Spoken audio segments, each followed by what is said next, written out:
आत्मवंदन जी, हमारे सभी साथियों का बहुत हृदय से हार्दिक अभिनंदन। कार्तिक मास में ब्रह्म मुहूर्त के स्नान को महत्व क्यों दिया जाता है? यही बात पुराणों के आधार पर राजा बेन के पुत्र पृथु महाराज ने नारद जी से पूछी।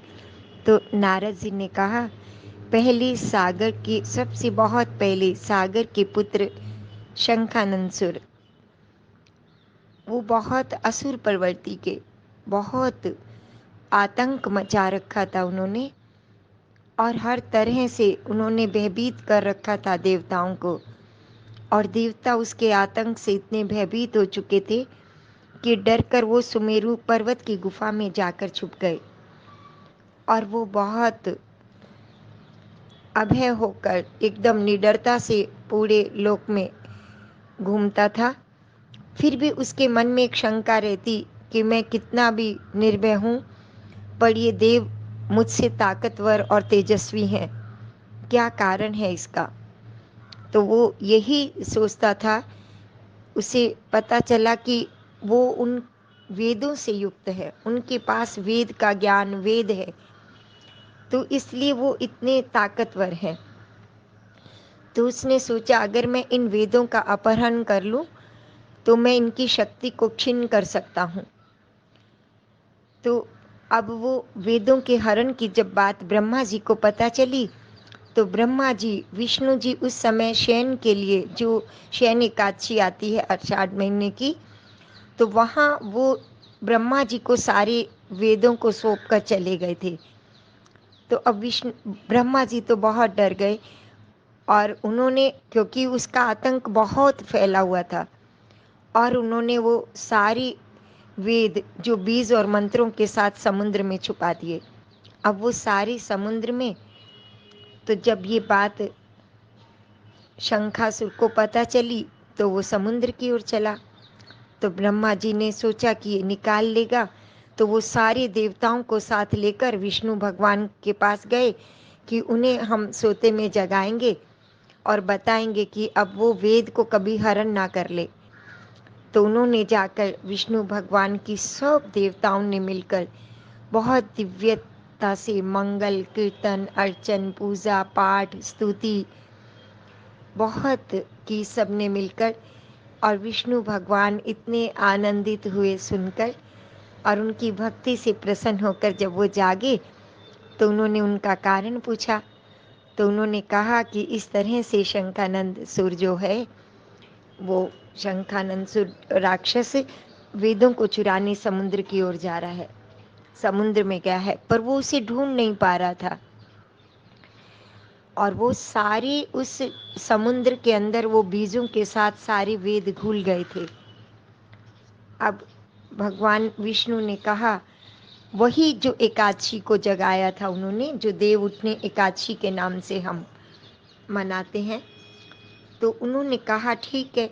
भगवान विष्णु ने मत्स्य रूप रखा, और विंध्याचल वासी कश्यप की अंजलि, जो हाथों को अंजलि बनाकर वो अर्घ दे रहे थे सूर्य को, उसमें जल था, उसके अंदर वो मछली के रूप में आ गए।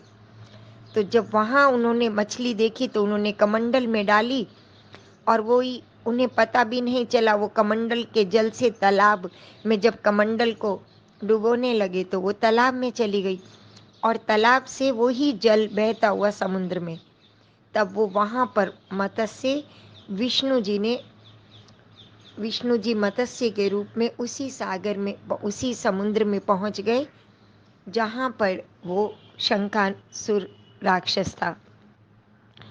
और वहाँ पर जाकर वो शंखासुर राक्षस को मारा, और पूरा उसे मारकर अपने हाथों में दबा लिया। जो शंख, वो एक बहुत बड़े शंख के आकार स्वरूप में उसके अंदर ही रहता था, इसीलिए उसका नाम शंखासुर था। तो वो शंख के रूप में जो भगवान के हाथ में धारण किए हुए हैं, और उसी धारण किए हुए वो बद्रीनाथ जी चले गए, और वहाँ ऋषियों से बोले, ऋषि मुनियों को सबको इकट्ठा किया, और अब बोले वो सारे वेद जो उसके अंदर निमग्न हो गए हैं, पूरे घुल गए हैं, सारे रहस्य उनके बीज मंत्रों के साथ, आदर के साथ उन्हें निकाल कर लाओ। मैं तब तक यहाँ वास करता हूँ। और साथ में ये भी कहा कि वो जो वेद इतने घुल चुके हैं उस सागर में, तो जो भी उठकर सुबह ब्रह्म स्नान करेगा और आह्वान करेगा इस जल का, तो मैं वहाँ निश्चित रूप से उस के अंदर आत्म ज्ञान, ये वेदों के ज्ञान के रूप में प्रवाहित होगा। उन्होंने कहा, इंद्र को तो आज्ञा दी कि आप जो भी इस तरह का स्नान करे सुबह ब्रह्मलोक में उठकर, तो उनको सबको मेरे लोक में पहुंचा देना। यम को कहा कि आप उनके हर प्रकार के विघ्नों को हरना, अकाल भय से मुक्त करना। वरुण को कहा, वरुण देव को, कि आप उनको पुत्र पौत्र आदि से पूर्ण परिपूर्ण करना, हर तरह से उनके वंशज में वृद्धि हो, आनंद हो। और कुबेर को कहा, कुबेर देव को कहा कि जो भी इस समय ब्रह्म स्नान करे, तो वो पूर्ण रूप से धन दौलत, हर तरह की आत्मिक, आंतरिक और बाहरी धन संपदा प्राप्त करे, और मेरी ऊर्जा, मेरा पूर्ण रूप मेरा धारण करके, मेरी शक्ति को धारण करके वो पूर्ण रूप से मुक्ति प्राप्त करेंगे, हर तरह के सुख दुख के भय से दूर हो जाएंगे। तो इस तरह से ये ब्रह्म मुहूर्त का महात्म्य हुआ।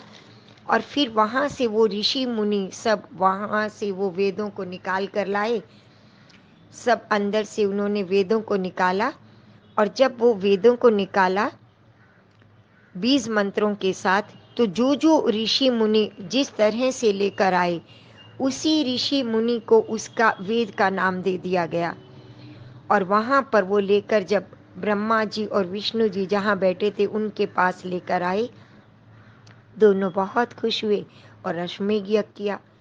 तो ये सारा जो हम कार्तिक मास के अंदर और पूर्णमासी तक महोत्सव मनाते हैं, इसी आनंद का, और जो एकादशी को भगवान को जगाया उसका आनंद, कार्तिक मास में ब्रह्म मुहूर्त नहाने का आनंद, इस तरह से ये ब्रह्म मुहूर्त में नहाने का महत्व माना जाता है।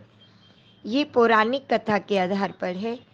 आध्यात्मिक, जब हमारे अंदर की असुर वृत्ति, हर तरह की नकारात्मक ऊर्जा जो हमें व्यथित करती है बाहर, कि कोई भी चीज़ ईर्ष्या, क्रोध, आलोचना, हर तरह के भावों से जब हम मुक्त होना चाहें, तो ये कार्तिक मास इस समय बहुत दिव्यता से जल तत्व के अंदर ब्रह्म की, उस परमात्मा की दिव्य शक्ति जो घुली होती है, सुबह ब्रह्म मुहूर्त में स्नान करके उस सकारात्मक ऊर्जा जो पूरे ब्रह्मांड में बह रही होती है, तो मन और तन जब शीतल होकर हम अपने सात्विक वृत्ति से उससे जुड़ते हैं, तो कई गुना हमारे अंदर वो ऊर्जा प्रवाहित होकर उस प्रवृत्ति को नष्ट करके और हमें आत्म ज्ञान की प्राप्ति करवाती है।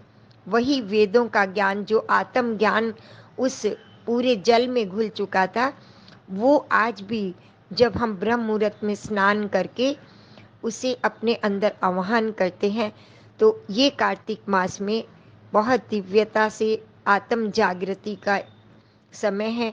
क्योंकि इस समय पूर्ण देव शक्ति, देव तत्व पूरे ब्रह्मांड में फैला हुआ होता है।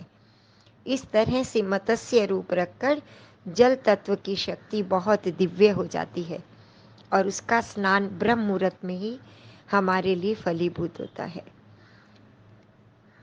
आप सबका बहुत हृदय से धन्यवाद।